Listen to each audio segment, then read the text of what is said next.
আইয়া পড়ছে জাউরাই নিমে আমার খেলানোর জন্য। ও তো আর জানে না আমি এটার ভিতরে ঢুকে বয়ে বয়ে রিভাইভ দিতেছি। আমি সোলো ডেয়ারও কিনছি, আবার রিভাইভ পয়েন্টে বয়ে বয়ে রিভাইভও দিতেছি, কিন্তু এই দুই বলদে মনে করলো আমার আর খুঁজা পাইতেছে না।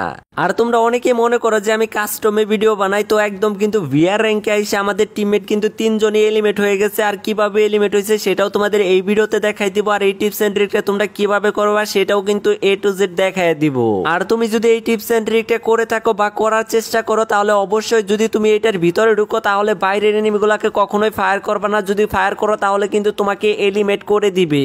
তো কলিজার ব্যাপারদার চলো দেখে আসি তোমরা এই টিপস এন্ড ট্রিকটা কিভাবে করবা। তার আগে অবশ্যই ভিডিওটা যদি ভালো লেগে থাকে তাহলে প্লিজ একটা লাইক করে দিও। চ্যানেলে নতুন হয়ে থাকলে অবশ্যই একটা সাবস্ক্রাইব করে দিও এরকম নতুন নতুন টিপস এন্ড ট্রিক দেখার জন্য।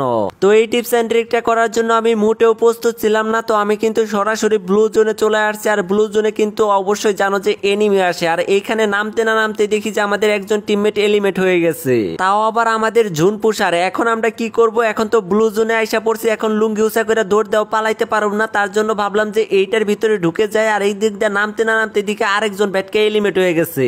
তার জন্য নামতে না নামতে এখানে সেন্টিনো ক্যারেক্টারটা ইউজ করে পিছনে একটা গ্লোয়াল ইউজ করে কিন্তু ইজিলি এই ডামের ভিতরে চলে আসছি। আর অনেকেই মনে করলো যে এটা বুঝতে পারো নাই কিভাবে করবা, এটা আমি কিন্তু ভিডিও লাস্টে তোমাদের বলে দিব, সুন্দরভাবে বুঝিয়ে দিব।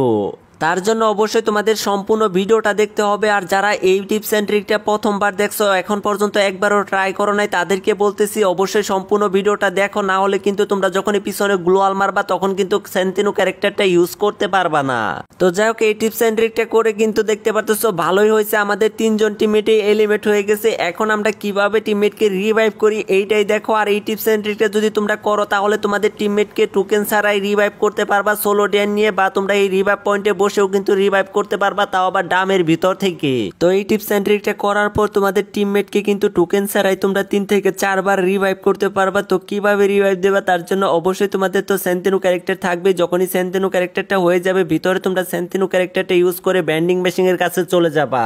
এইখান থেকে তোমরা সোলো ডিয়ার কিনে কিন্তু তোমাদের টিমমেটকে খুব সহজেই রিভাইভ করতে পারবা। যদি কোনো এনিমি এসে তোমাকে খুঁজে তাহলে কিন্তু কোনোভাবেই তোমাকে এলিমেট করতে পারবে না। তো দেখো আমি এনিমির সাথে কি রকম মজাটাই না নেই। এখানে কিন্তু আমি সোলো ডিয়ার কেনার সাথে সাথে এনিমি চলে আসছে, তাতে কোনো প্যারাই নাই। যদি এনিমি লুঙ্গি উঁচা করে দৌড়ও পারে তাহলেও কিন্তু তোমাকে কোনোভাবে এলিমেট করতে পারবে না। আর এখানে তোমরা একটু সামনে গিয়ে যদি এইভাবে বসে থাকো তাহলে কিন্তু রিভাইভ পয়েন্টেও রিভাইভ হতে থাকবে। আর তুমি এখানে ইমোট দিয়ে রিল্যাক্সে তোমাদের টিমমেটকে রিভাইভ করতে পারবা।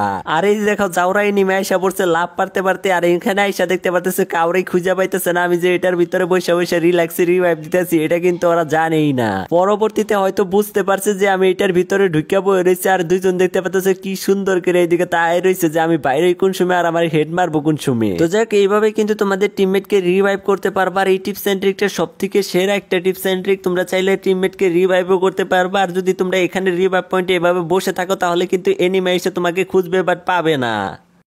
আবার তোমরা চাইলে এখান থেকে খুব সহজেই কিল করতে পারবা। তার জন্য অবশ্যই ভিতরে সেন্টিনো ক্যারেক্টারটা ইউজ করে বাইরে যেয়ে কিল করবা। কিন্তু আমি ভয় পাইতেছি, দুইটা স্নাইপার নিয়ে ঘুরতেছে, যদি আমি বাইরে ঠাস করে হেডশট মেরে দেয় তাহলে তো ব্যাট খেয়ে মাইনাস খেয়ে যাবো।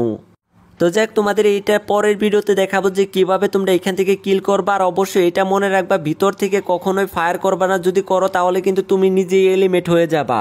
তো কলেজের ভাইবাদের আশা করি তোমাদের এই টিপস এন্ড ট্রিকটা ভালো লাগছে। এখন তোমাদের সুন্দর করে দেখাই দিব যে কিভাবে তোমরা এই টিপস এন্ড ট্রিকটা করবা। তো অলরেডি কিন্তু আমাদের পুরো টিমমেটকে রিভাইভ করে দিছি। তো এইভাবে কিন্তু তোমাদের টিমমেটকে ইজিলি রিভাইভ করতে পারবা।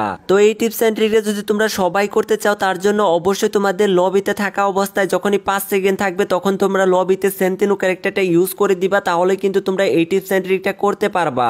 তারপরে তোমরা যখনই বারমুডা ম্যাপে চলে আসবা তখন তোমরা এই লোকেশনে এসে তোমরা সেন্টিনো ক্যারেক্টারটা ইউজ করবা, বা যে কোনো জায়গায় তোমরা করতে পারো। তারপরে তোমরা এখানে সেন্টিনো ক্যারেক্টারটা ইউজ করার পর পিছনে এই রকম করে তোমরা একটা গ্লোয়াল ইউজ করে দিবা, আমি যেখানে ইউজ করছি।